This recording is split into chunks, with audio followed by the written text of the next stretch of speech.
So in Chapter 3, we're going to learn about the 9 visual elements that artists use to create art. When we talk about a visual art with words, it is always an act of translation. We're actually one step removed from actually experiencing the artwork. So we're going to need help to be able to explain this experience. And so learning these visual elements are the first step to being able to communicate about art. I really like how your chapter starts off with this quote by Denise. Remember that a picture, before being a warhorse, a nude woman, or some anecdote, is essentially a plain surface covered with colors assembled in a certain order. So basically, artists are just trying to figure out how to, on a two-dimensional object that's flat, how to fill up their picture plane, or on a three-dimensional object such as sculpture, how to fill that up with these different elements to be able to express their visual experience.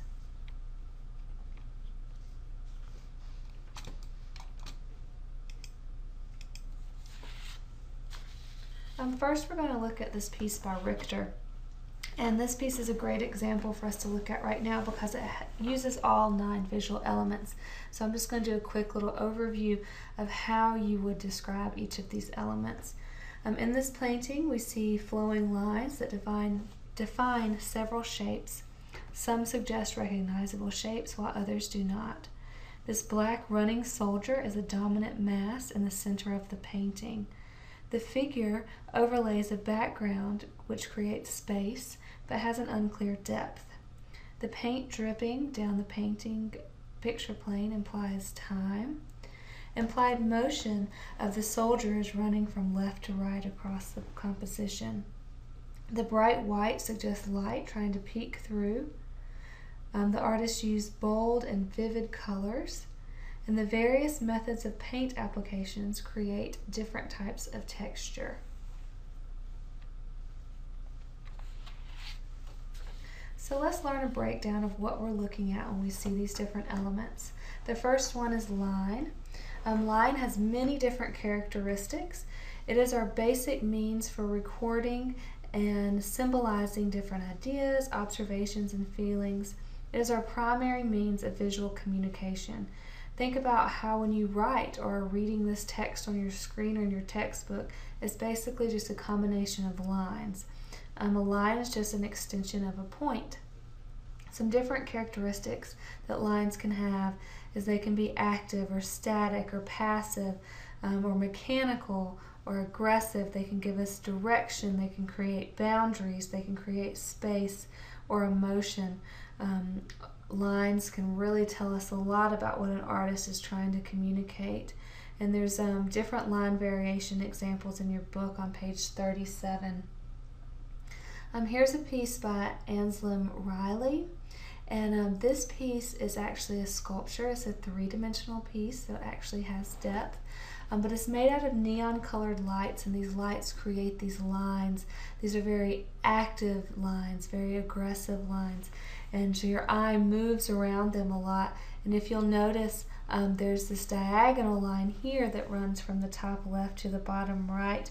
And so our eye follows that diagonal. A diagonal line creates more movement than a horizontal or a vertical line when it's placed in a composition. Here's a piece that's just basically the repetition of the same line over and over again, but it creates this very powerful energy. It's very active. It almost appears that these lines are vibrating and actually moving across the composition when it's actually just the repetition of the line. These are actually lines. These are painted by Jackson Pollock, which we'll learn about during the expressive movement of art. But he actually paints by dripping his paint from a paintbrush, and so he has this very expressive hand motion to create these varying thicknesses with the speed of his wrist. And so this is a very sensual and active form of line. Alexander Calder draws with this wire in space. This is actually a 3-dimensional sculpture. And he uses, this is called a contour line. This black heavy outline of a shape is a contour line. You can think of a coloring book and how it has an outline that you're supposed to color in. That's also a contour line. So here we have two examples of the use of contour line and how it can change how the content we get from a piece. And so this is the same artist on the left. This artist is using very curvy and sensuous lines, kind of creating this very rhythmic motion. It's much more feminine. This is a woman dancer with fan and wand, as opposed to the contour lines this artist used in the image on the right, where they're very angular lines and creating this violent kind of swift action with the lines. And this is a dance movement of a Klansman, of violent motion. And so these contour lines are very different, and so they provoke a very different feeling and emotion and action for each of these pieces. We also will see and use implied lines. Implied lines suggest visual connections. And so here we can see these implied lines on the right, where we see the man's face and his cheek kind of creates this applied line that goes out of his nose and into the goat, and we see it coming out of the goat's chin, creating this circle connecting both the animal and this figure. And then we also see an implied line connecting the animal and the figure's eyes. And so these are just lines for our eyes to follow, and they're just suggested by different shapes kind of butting up against each other, creating these lines or paths for us to follow. The second element is shape. We have geometric shapes. These are circles, triangles, squares, very precise, regular, more mathematical shapes. And we'll also see organic shapes. These are more irregular, curving, rounded, relaxed, very informal, more like shapes we would see in nature. So when we see this figure here in this composition on the right, the white figure is known as the figure or the positive shape, and then the black is known as the ground or the negative shape. And so as an artist, you have to think of both your figure and ground equally. You don't want to spend a lot of time creating this figure and working on a lot of detail of this figure only to have it placed upon your ground, and the ground to be a more interesting shape or be more dynamic than your figure, and so the viewer doesn't know what to look at or what's most important. Some artists actually play with the figure and the ground, and this is known as figure ground reversal. In this image here by M.C. Escher, Sky and Water 1, we see where the geese flying at the top are in black with the white ground behind them, and then as your eye travels down they actually reverse, and so that the black actually becomes the ground and the white becomes the figure, which is a fish. And here's another piece by Escher where the figure and the ground are so intertwined you don't know which is which, and so this is used a lot in pattern making and wallpapers.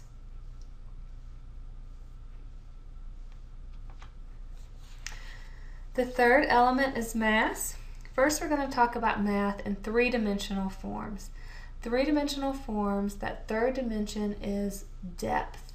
And so depth is created by actual mass. And so three-dimensional forms or sculptures are the only artworks that have mass. And when you're talking about these three-dimensional forms, you can talk about closed forms or open forms. We see a closed form on the left. It does not interact with the space around it. It's very compact. This can be a good symbol for permanence or something very stoic and solid. On the right, we have an example of an open form, and this is where the figure actually reaches out and interacts with the surrounding space. It can almost overwhelm the space. And this, a lot of times, as you can see here with these delicate arms and legs reaching out into the space, these can symbolize fragility a lot of times, as opposed to this kind of compact nature of the closed form.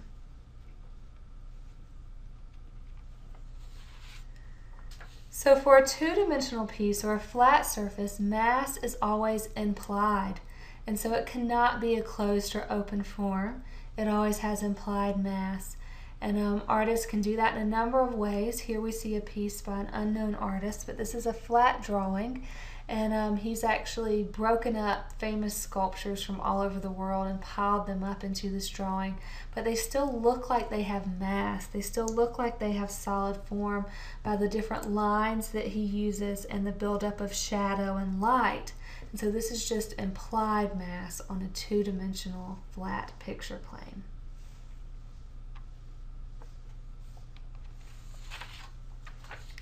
The fourth element is space. Space is this indefinable general receptacle of all things. And so even though it seems like this seemingly empty space around us may not be important, to an artist, how they organize this space is very important and is a very careful creative consideration they must create and make. As a viewer and as an artist, we experience space in two different ways. On the left is the first way we experience space, and this is three-dimensionally. Here this is architecture, and so we walk in and around a space. Another example of a three-dimensional artwork would be a sculpture that would be placed in a gallery, and so an artist would have to consider how we walk into that space and how we approach the artwork and walk around it and can get over it or above it. And so artists who create three-dimensional artwork really have to think about how their artwork takes up space and how it interacts with the space. Opposite of that would be a two-dimensional or a flat object. Artists have a little bit more control over how we see their painting or their two-dimensional object because we see this flat surface. We're restricted by the edges of the surface that the artist has created. So we see all of this at one time exactly how the artist wants us to. But space or depth has to be implied within these boundaries created by the artist. And so it has to be an illusion or an implied sense of space or depth if an artist wants to create them. I really like showing this image on the right, this two-dimensional flat image. It's actually a wall painting from ancient Egypt. It's around 1400 BC. And so it's really interesting. So as Egyptians were trying to figure out how to create this illusion of making something look realistic on a flat surface, they believed that in order to avoid confusion, they would just depict the figure or object from the most recognizable angle. And so this doesn't always make sense. As we see here for this pool, it almost looks like these trees are laid down around this pool that we see from the top, and that the fish have kind of died and floated to the top, and the birds are kind of laying on their side in the water. And so even though we recognize what things are, it's not necessarily realistic because we don't have this sense of depth or space that's realistic. And so this piece doesn't make a lot of sense when we look at it, but I think it's so interesting to look back and see how different people in history have tried to depict these things that we take for granted now because they've been figured out for quite some time. So creating this implied depth or space can be a little tricky, but there's three ways your book talks about doing this. First is the example in your book on page 45, clues to spatial depth, and these are pretty straightforward and simple. This is going to give the illusion of this third dimension of depth or space. And so we can overlap objects or make objects look like they get smaller, and so they get smaller as they go away from you. Vertical placement is pretty subtle, but usually when something's lower to the bottom of your composition, it's going to appear closer. And then of course you can add all of these together or add different variations of these to create more or less space by the placement of your objects. Here's another piece here that I think is interesting to look at. We have this subtle suggestion of depth with this overlapping of the two fruits on the right hand side, where it looks like the second one from the right is placed just in front of the far right piece, and so it looks like it's in front of that piece of fruit just slightly. Another place where the artist is trying to create depth is that piece of fruit that's in the lowest part of the composition. And although it's lower than the other fruits, it should look like it's closer to us, but the illusion is actually disrupted because the fruit is smaller. Usually if something's closer to us, it's going to be larger. And so that kind of throws off this idea of space and also almost makes these fruit look like they're floating in air and not grounded. And so it's interesting to see these artists figuring out and playing with these different techniques. This is circa 1269, and so they're starting to figure out how they can recreate this sense of depth and space. The second example is linear perspective. Linear perspective is based on how we see, and it's based on using lines to be able to create this illusion of how we see depth. It's based off the illusion of, for example, if you're looking down a road and how everything just gets smaller and smaller and smaller until it looks like it eventually vanishes. And so how you do this is you choose your horizon line, and then along that horizon line you choose a vanishing point. And then everything you create in this image is angled back towards that vanishing point. And so as we see here with these buildings, the roofs of the buildings and the floors, every angles of the doors, everything is angled back to this vanishing point. Same thing for the railroad tracks and these telephone poles. And so they literally get smaller and smaller and smaller until you can't see them anymore. And so it gives this illusion of depth, of really deep space that you're looking back into. And so when you have one vanishing point on your horizon line, this is known as one-point perspective. You can also create 2 points perspective with 2 vanishing lines. And so as opposed to looking down one street, this would be standing in the middle of an intersection looking down 2 streets where the corner of the building is facing towards you.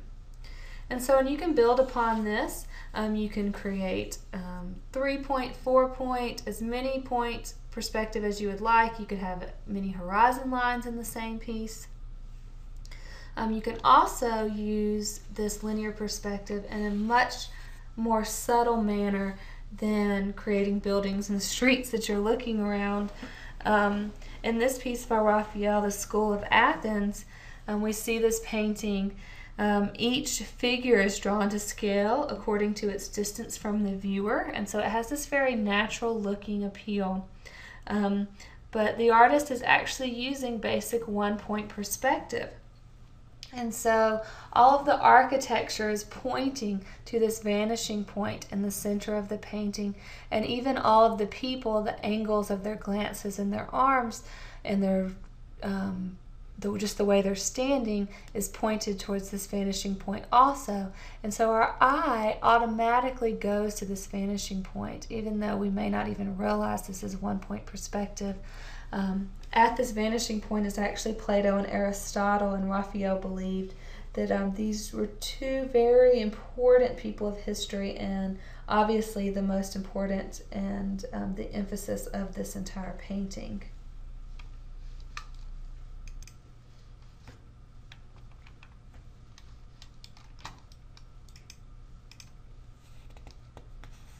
Next we have atmospheric perspective.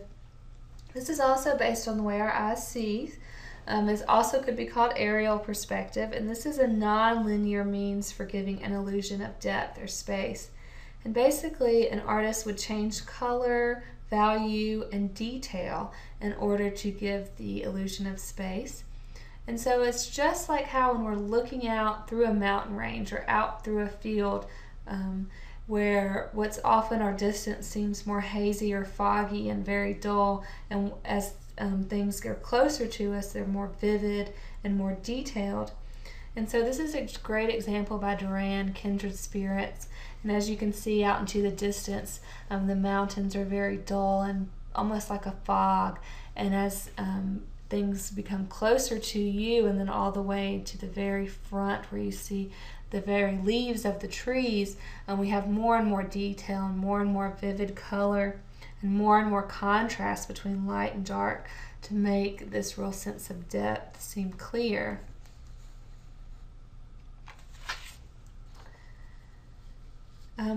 This is a traditional Chinese landscape, and many of these painters use these ink washes, but you can also get this same sense of atmospheric perspective. We have this really bright white wash that comes out towards us, and then in the center ground we have a lot of detail of the building and the trees, and then towards the very back we have these darker gray washes that almost seem like a fog.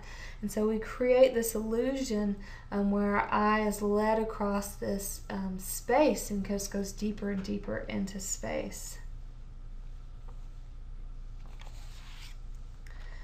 The fifth and sixth elements are time and motion. Time is the fourth dimension, and it's pretty hard to replicate in an artwork. This not moving. On the left we have the Aztec calendar stone, and in many non-Western cultures time is cyclic, and so in this calendar is depicting how Earth was subject to cycles of destruction and recreation. In the center we see the sun, which represents the present, and around it is each previous incarnation of the Earth. And so this very circular nature of time is depicted here. And on the right we have this more Judeo-Christian Western culture, which depicts time as very linear, as almost this straight line where you have the starting point and moves forward. And so this is a great example of that, where we have basically this journey where the person starts on the top left, and then we see these different moments that happen along this path until we get to the bottom right. And so it depicts this passage of linear time. And so if you're a comic book maker or create film or movies, you actually have a lot of control over time, because you can compress time, you can exaggerate time, you can start it, move it back, you can have complete control over time. But other than that, it takes a little bit of creativity to try to depict time.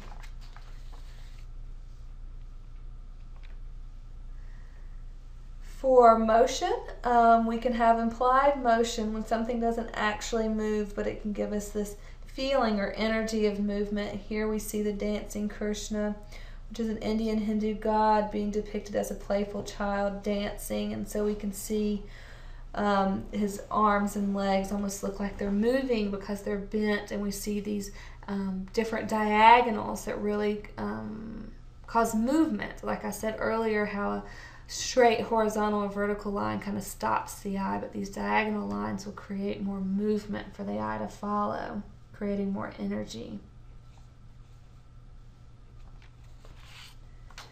And then of course we have actual motion, where artwork really moves. Alexander Calder was the leading inventor of this type of artwork, and it's known as kinetic art. And here are a couple of his pieces. He creates these mobiles that are actually huge and weigh a lot. They're made out of steel and different types of metal, and so they either stand on the ground like the one on the right, or hang from the ceiling and just kind of move with the air flow of the room. And so kinetic art is any type of art that actually moves.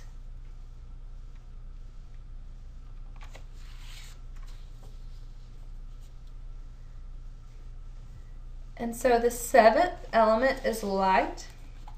And we're going to talk about light in a couple different ways.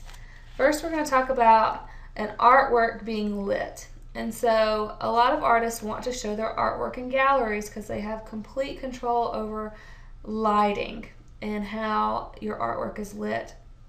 And just to see how important that is, let's look at this Abraham Lincoln sculpture here.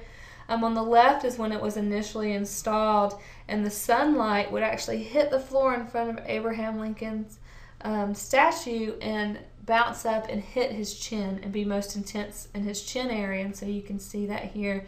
And here it almost looks like he's startled or kind of scared. It's not necessarily a depiction of Abraham Lincoln we picture in our minds maybe. And so on the right, all they did was they placed a spotlight above his head and that shines down from above. And so nothing was changed about this sculpture other than how the lighting hit it. And as you can see, it drastically changes how we see Abraham Lincoln's face. He's much more stoic and stable, not quite as shocked looking, and that's only changed by this addition of a light. With light, we have to consider value. And value is basically the lightness or darkness of a surface. And so we can have the actual value as we just saw with the light, or we can create the illusion of the value. But light and dark is a relationship. And so as we see here with this value scale, the bar in the center stays the same color. But on the left, it becomes a darker value because it's in a relationship with this lighter background. And the opposite happens on the other side, where it becomes a lighter value with the relationship with the darker background. And so we always perceive value in relationships. They're not isolated.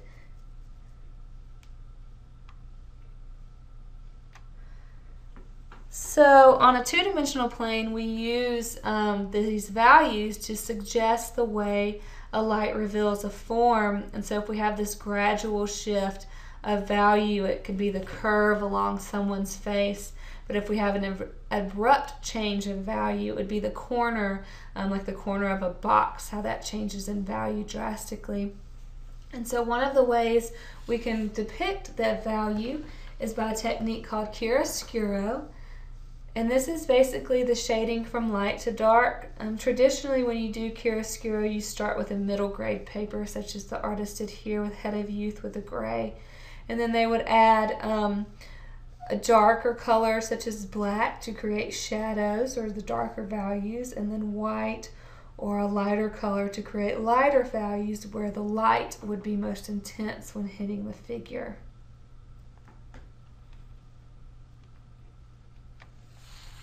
And then, of course, we have light as a medium.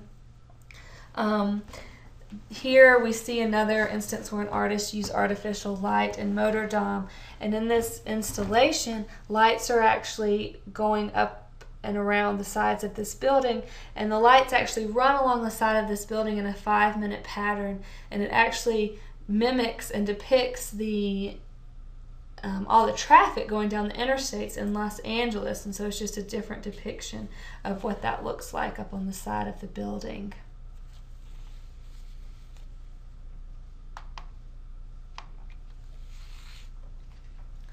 And so the eighth element, and probably my favorite, their entire semester-long class is just based on this element, which is color.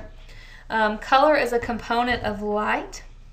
In 1666, Isaac Newton discovered that white light is all the colors of the spectrum by letting sunlight pass through a prism. And this prism actually separated the bands of color. And this is how we actually see a rainbow, because the sunlight is actually placed through the spectrum, which would be the raindrops. And so that's why we always see a rainbow.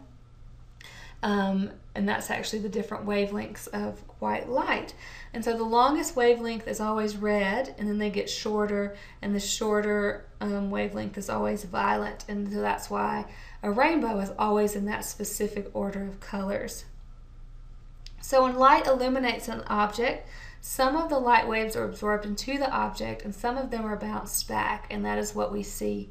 And so if your shirt is red, all the other wavelengths are being absorbed into your shirt, while that red wavelength is being bounced back to your eye, and so that you see that as red.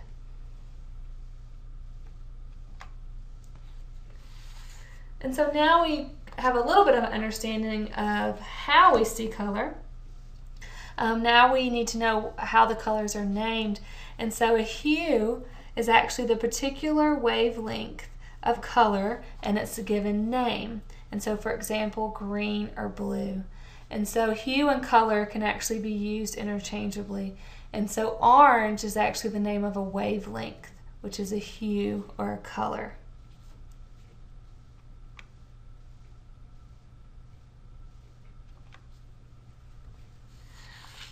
Much like with light, we can talk about value with color also, and so we can change the value of a color or a hue from light to dark. We can add a darker color or a black and it creates a shade, white, or a lighter color and it creates a tint.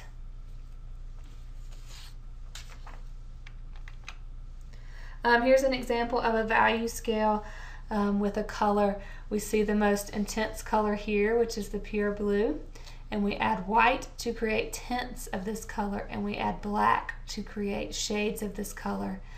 Now this blue that we have, this most intense color blue in the center, it's most intense when it's most pure.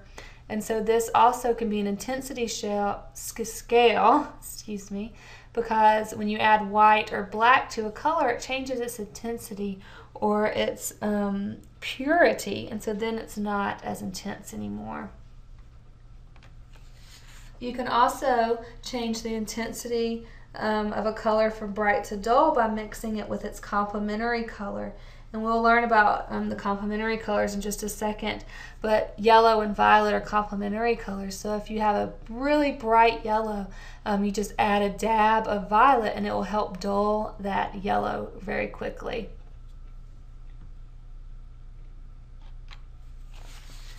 And so here's a color wheel. As you'll see in your book, there's several different ways you can create a color wheel, but they're always in a circle, hence the name wheel. And you start out with your primary colors, which are red, yellow, and blue. These colors are pure pigment and cannot be mixed, and so you will always have to buy these 3 colors. But from these 3 colors, you can create your entire color wheel. You mix your primary colors together to create your secondary colors. Red and orange make yellow, yellow and blue make green, blue and red create violet. And then you mix your primary and secondary colors, so you just keep building upon what you're mixing to create your intermediate or tertiary colors. Red and orange make red-orange, orange and yellow make yellow-orange, and so on. And so your color wheel will always be in this same order because you build upon what you're creating and mixing. And it's also important, we'll see a few reasons in these next few slides as to why it's important to have your color wheel in this order also. One is that you can break your color wheel in half and you can see the cool and warm colors. And so basically, these are basically colors that we associate with warm and cold.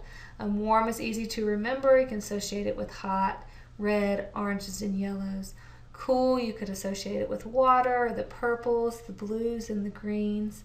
The dividing poles are actually yellow, green, and red, violet, and they are neither warm or cold. You can actually use warm and cool colors to help imply depth, even though it's very subtle and it may be hard to tell on your computer screen. Warm colors like the red dot here actually advance towards you, while cool colors like this blue dot will recede into the distance, and so that can be one way you can help create implied depth with using color. There's 3 color schemes you should know. The first is a monochromatic color scheme, and this is based on variations of one hue, and so we can change value and intensity of that hue, but the entire composition is based on that one color. And so here we have this painting by Whistler, and it's all based on blue. And so we have shades of blue and tints of blue. We have more intense blues and dull blues. We have yellow blues where you can see there's a little yellow mixed in with the blue.